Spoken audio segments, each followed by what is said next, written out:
Start. अध्यक्ष महाराज. परिच्छेद. 3ऱ्या आणि 4थ्या वर्गाच्या कर्मचाऱ्यांविषयी या सरकारने काय करावयाचे योजिले आहे अथवा प्रत्यक्ष काय केले आहे याबद्दलची थोडीशी आठवण सभागृहाला करून देण्याचा प्रयत्न मी करणार आहे.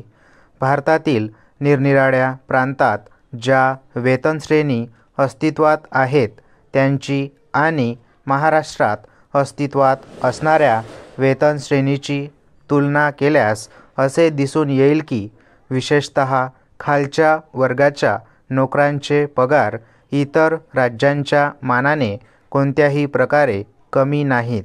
यासंबंधीचे आकडे मी अनेक वेळा सभागृहासमोर ठेवले आहेत. 3ऱ्या अर्थमंडळापुढे जेव्हा आमची कैफियत मांडली तेव्हाही हे आकडे सादर करण्यात आले होते. अर्थात मध्यवर्ती सरकारच्या वेतनश्रेणीशी तुलना केली तर काही बाबतीत आमच्या नोकरांचे पगार कमी आहेत, ही गोष्ट खरी आहे. परंतु दुसऱ्या कोणत्याही राज्यातील सरकारी नोकरांच्या वेतनश्रेणीपेक्षा महाराष्ट्र राज्याच्या नोकरांच्या वेतनश्रेणी कमी नाहीत, ही गोष्ट आपण लक्षात घेणे जरूर आहे. महागाई भत्त्याच्या बाबतीत अशी परिस्थिती आहे की या राज्य सरकारने आपल्या नोकरांना आतापर्यंत जो महागाई भत्ता दिला आहे तो भारत सरकारने दिलेल्या महागाई भत्त्याच्या बरोबरीचा आहे, अगदी 100% बरोबरीचा आहे. परिच्छेद.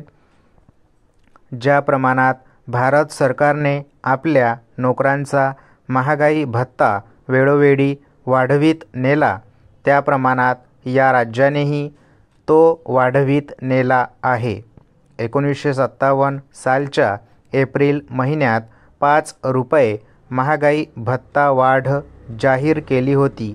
त्याच सुमारास भारत सरकारनेही महागाई भत्ता वाढ जाहीर केली होती.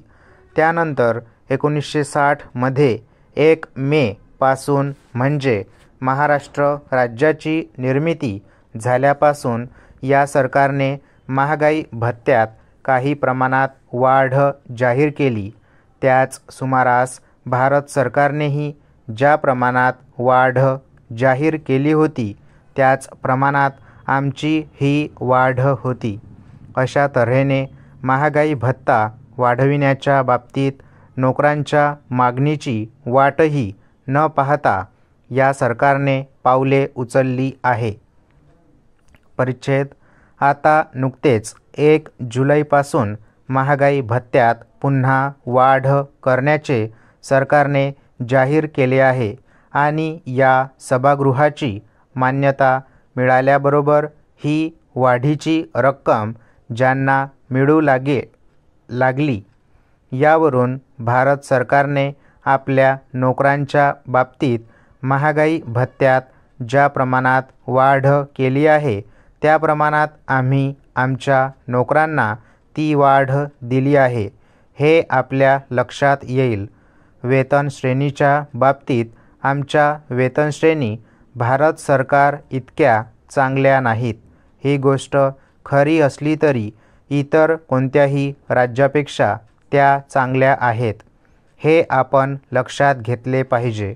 भारत सरकारप्रमाणे आम्ही वेतनश्रेणी देऊ शकत नाही. याचे कारण भारत सरकारची सांपत्तिक स्थिती व या राज्याची सांपत्तिक स्थिती यांचा तुलनात्मक अभ्यास केला तर समजण्यास कठीण नाही. याबाबत या सरकारला यापेक्षा जास्त काही करणे शक्य आहे असे मला वाटत नाही. याच अनुषंगाने आणखीही काही मुद्दे उपस्थित करण्यात आले. आता जिल्हा परिषदा निर्माण झाल्या आहेत. या जिल्हा परिषदेकडे जो कर्मचारी वर्ग गेला आहे त्याचे काय होणार हा त्यापैकी एक मुद्दा आहे. स्टॉप.